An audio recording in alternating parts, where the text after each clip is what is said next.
Position sensitive shocks are sensitive about position, and with over 600 pounds of constant load on the back of that TRD Pro, well, those factory Fox shocks were not in their happy place. Luckily, though, we got an easy fix for that we're going to show you right now. My name's Sean Bowman. We're in the Shock Surplus shop, so let's talk some shocks.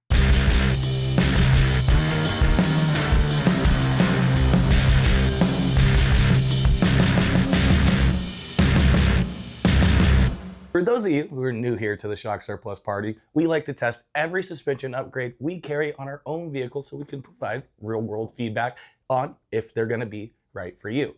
Now, we are probably most known for helping you guys figure out what is the best suspension system for you guys to buy, but we're now offering a wide array of installation services at our Baldwin Park headquarters so that you guys can not only get the right suspension system, but make sure you're driving away with it tuned and set up right the first time. With so many test miles on so many different test vehicles, on so many different suspension packages, we have the experience to help you get your kit right the first time and dial it into the height you're looking for with the ride and feel you need to basically hop in your rig and just start using it. Simply put, we do the thinking for you. Today, we're taking you through a complete suspension solution we put together and installed for a TRD Pro 4Runner so that the driver can actually enjoy being in his rig again. So follow along as we show you the problem and show you how we solved it. The owner of this particular 4Runner is a big time overlander and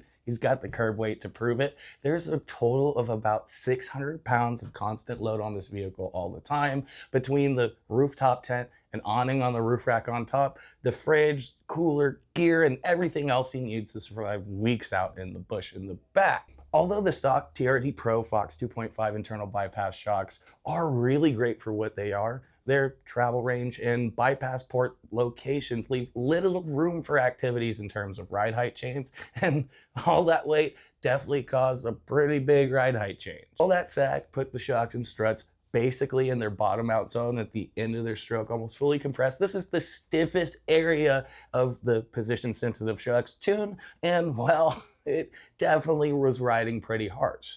To help rectify this, the owner installed some Sumo Springs, which did do the job to at least eliminate some sag, but they came with their own set of issues in terms of ride quality and feel, and in some cases exacerbated the existing one. Now, we are huge fans of the Sumo Springs, at least to offset variable loads or, for the people who occasionally have a load on their truck. But with this owner's goals to be just slightly taller than he was before, it gave us the opportunity to offset his constant load the right way. Being that the stock suspension is only really optimized for the stock ride height and the stock weight, we were already committed to changing out the struts, shocks, springs, everything. Since it is a TRD Pro and already has those great Fox 2.5 internal bypass shocks, we couldn't just run any set of coilovers and shocks on it. They had to be pretty good. Luckily for us, the owner was a huge fan of the way the vehicle rode and performed previous to all that extra weight, so it made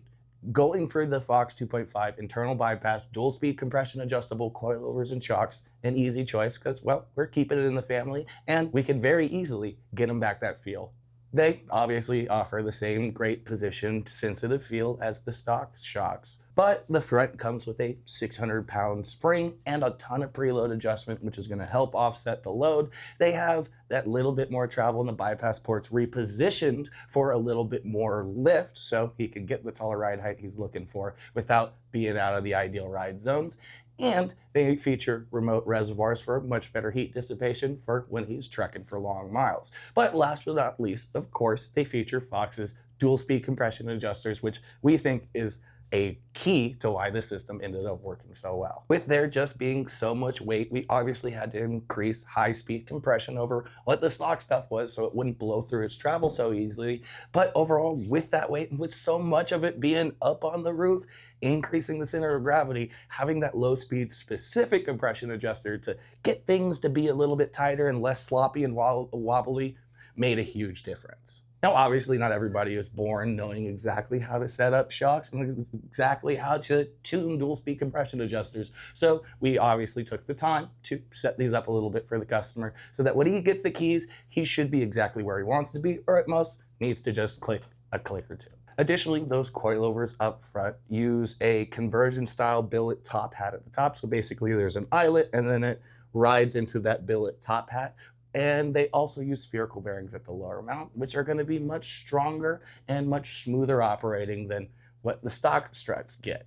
The stock mounts, bushings on the bottom, top mounts on top, are prone to a lot of deflection, unwanted movement, and they kind of bind a little bit. So those conversion hats and spherical bearings on these coilovers are going to do a really good job of making sure all the forces that are supposed to be going through the coilover actually make it into that damper and get absorbed by the suspension rather than transmitted to the chassis or making the thing wobble. Now, failures of the stock TRD Pro top hats and bushings is far from uncommon, so this little bit of upgrade in strength is definitely well warranted. Being that this coilover is inverted by comparison to the factory strut, it means the spring is lower in the assembly, and with that little bit of extra travel, we absolutely had to upgrade the control arms, and we went with an old favorite. Now, the two things the owner was looking for out of a set of control arms was that they be bulletproof and not super maintenance heavy, and they don't have any plans on going any bigger than a 33-inch tire, so we didn't have to make them spend the extra money on something adjustable. So we landed on the Icon tubular arms. They use their patented delta joint ball joints, which we think might just be the best ball joint solution on the market. Functionally, it is a metal on metal joint, so it is as smooth operating and as strong as a uniball, but it is sealed and greasable and has tons of articulation like a more traditional ball joint. So you get the best of both worlds and then some with none of the drawbacks of either. Now, I have to say, never, ever, ever, ever do what I do because I'm the worst. But I had a set on my Bronco that I installed that only got greased when we first put them on and made it through 40,000 miles of all the abuse you guys have seen. It's flown through the air multiple times, and I've broken tons of parts like my wheels, the UCA bolt actually bent, I snapped spindles, and guess what? Those arms still functioned as good as new. So if they can put up with me, they can put up with anybody, and they definitely tick all the boxes that the customer is looking for. Obviously, you don't want to send your rig to the moon every time you drive it, and you definitely want to grease them more often than I grease mine, but they let you get away with a lot of neglect and abuse for sure. So they're going to be working great, and we certainly have never had an issue with them. The real secret or the real key to this whole package are the rear springs we went with. We decided to go with Bilstein's B12 springs that are designed to do 1.5 inches of lift with 400 pounds of load. Since we were looking for a more modest gain in ride height, these ended up being perfect because we ended up with about 1/2 inch to 1 inch over stock TRD Pro height, and basically 3 inches from where we were at the start of things. Additionally, this allowed us to remove the Sumo Springs, or basically cut them down so that they no longer were doing all the heavy lifting, and that definitely improved ride and handling and how consistent the vehicle felt. Technically, if you go off the listed specs just by lift height and weight, we probably were undersprung, but if you look at the spring rate and do the math, we ended up exactly where we needed to be. We also didn't want to go too stiff in spring because we do have such a good set of shocks, and with those dual speed compression adjusters, we were hoping to make the dampers do the heavy lifting. Technically, if you go off the listed weight and lift height specs, we might seem to be a little bit undersprung, but we did the math on the spring rate and our weight, and we ended up exactly where we wanted to be. And we didn't want to go too stiff in spring rate because we have such good shocks on the back end with those dual speed compression adjusters. We can make those dampers do the heavy lifting. Now, if we were wrong, which doesn't happen often, we have tons of different spring options that we could have swapped out for this customer. We wouldn't have paid anything more. But enough of me yapping. Let's get to the good stuff. Well, before we can show you guys how much better the suspension gets, we gotta show you where we started. And I gotta say, it's not terrible. You can feel the added weight for sure. And this stock TRD Pro Fox 2.5 internal bypass suspension is great, but as you add weight or change ride height at all, well, it does start to kind of fall to pieces. Now, luckily, this 4Runner has some Sumo Springs in the rear, but we're basically sitting all the way into them. They're engaged all the time, and I can tell you right now that is causing some ride quality nagels that I've been having. So let's get her going. We're in our little normal test loop, and I can say it was kind of expected. Small bump sensitivity is great. It's like riding on a cloud. Super comfortable, super plush. Now coming around this corner, Sumo Springs are doing their job to kind of control that weight and keep too much lean, but the front end is wallowing. And as it comes over that bump, I can feel it unload off those Sumo Springs, and it just doesn't feel great. But we're gonna feel more of that coming up this driveway here. Basically what's happening is you hit a big bump just like this, and it basically, the Sumo Springs engage, it bucks, and the rear end just kind of floats. Now going over this cross articulation event, oh my God. It's pretty bad. So basically it is relying solely on the Sumo Springs, which is not necessarily a bad thing, but if with this being constant load, it's not good. And what's happening is it's basically compression bucking. Since it's already into the meat of the Sumo Spring, it's coming unloaded, and the shocks don't have the dampening to be able to control it. Now we're gonna come down and show you guys what it kind of does on the droop side on rebound. It's just not good. First of all, I just banged skid plate at like 5 miles an hour. It did not have the support to control that. And it just pogo sticks the back. It just cannot handle this weight whatsoever. And the Sumo Springs are helping, but it would ultimately feel a lot better with a little bit more shock in the right spring. Now, going into our simulated slalom here, I am getting a lot of roll in the front, not so much in the rear. Once again, that's those Sumo Springs, but it doesn't really happen all that progressively or consistently. It kind of flops over and then kind of gets a little bit of a shimmy that I just don't really like.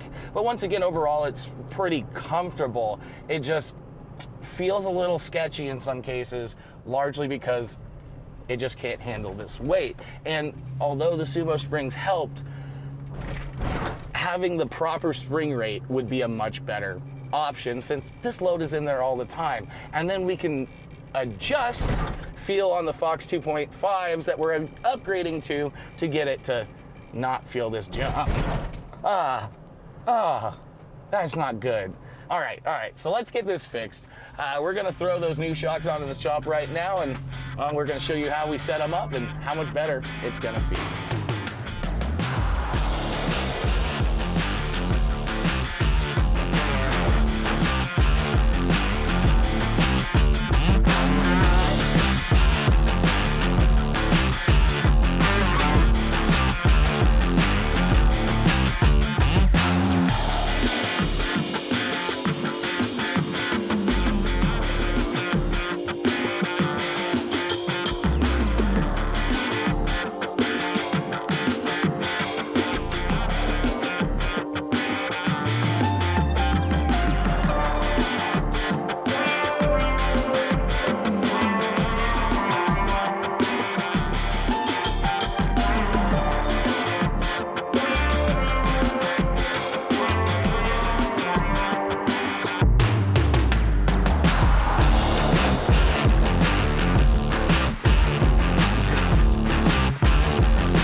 We test everything on our own vehicles so you don't have to. And if you want to make sure that you never make the wrong decision on a suspension package for your vehicle, make sure you subscribe to the YouTube channel, you hit the bell icon so you're notified, and you stay up to date of all our ride reviews and knowledge bombs. And well, if there's something you're looking to see us put through the ringer, make sure to leave a comment below and you might just see that review. Now, let's get back to the action.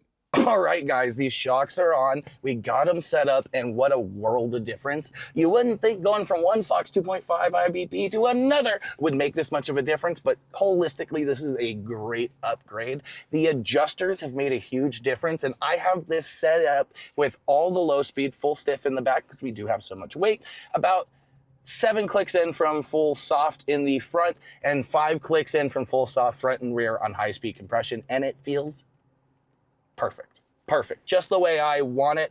Now, I'm gonna take you on a drive on our normal test loop, and I got a lot of good things to say. Now, previously, the small bump compliance was spectacular, but I didn't think it could get this good. This is really amazing. And then I can come through this corner with this drainage tip, and although I have body roll, it takes the bump, takes the turn, and is super composed. It's almost like the bump in the middle of that turn ain't there. But the really, really, really big thing that I'm most excited about is just how much better it is over these bigger bumps.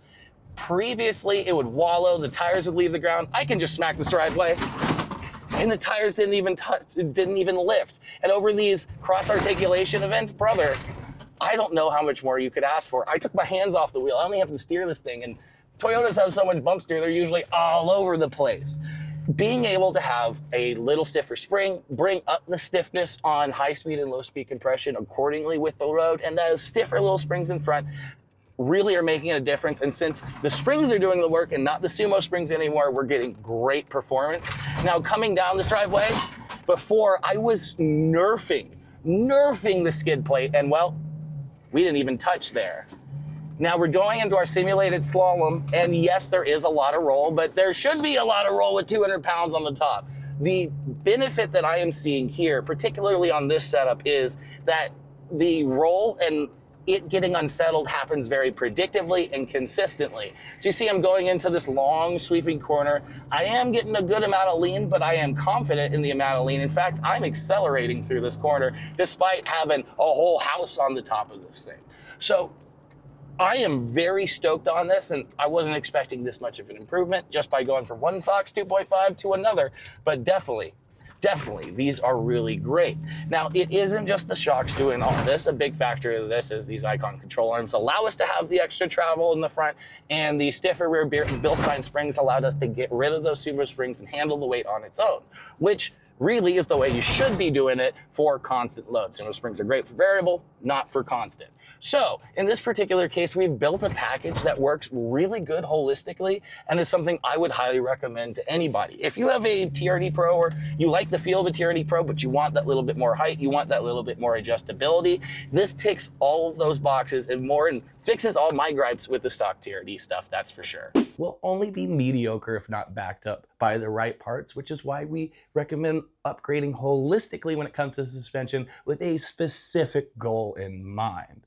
As you can tell, nothing about the package we put together for this 4Runner was a prefabbed kit from one single company. It was a multifaceted solution from a number of different brands to give him the performance he needs for the way he's using it. Being able to snag a Stage 4 2069 kit from your favorite brand would obviously be nice, but a one-size-fits-all solution ain't gonna fit you if you don't fit the mold, and most builds don't. Knowing all the right parts and pieces to amalgamate together into the ideal custom tailored suspension package for your specific needs doesn't come easy, and setting it up right can be even more nebulous. We leverage the firsthand experience we've gained from installing, testing, and tuning packages just like these on our own vehicles so that we can attack your vehicle with the confidence to get you exactly where you need to be. And today was a perfect example. This customer rolled in with his 4Runner, dumped on its butt, riding terrible and handling worse, and he rolled out exactly the height he was looking for with his shocks dialed in for the comfort and control he was hoping to get back. So if you're interested in having us put together a custom tailored suspension package or solution to fix all the problems you're having with your suspension, make sure to hop on shocksurplus.com, fill out a form, leave us a live chat, send us an email, give us a call, or even drop a comment below, and we'll definitely be able to get you dialed in. Otherwise, if there's something else you want to see us test or put through the ringer, obviously leave a comment below and make sure you hit subscribe and the bell icon, because otherwise, how are you going to know we reviewed what you asked us to review? But in the meantime, well, we'll see you out on the trails.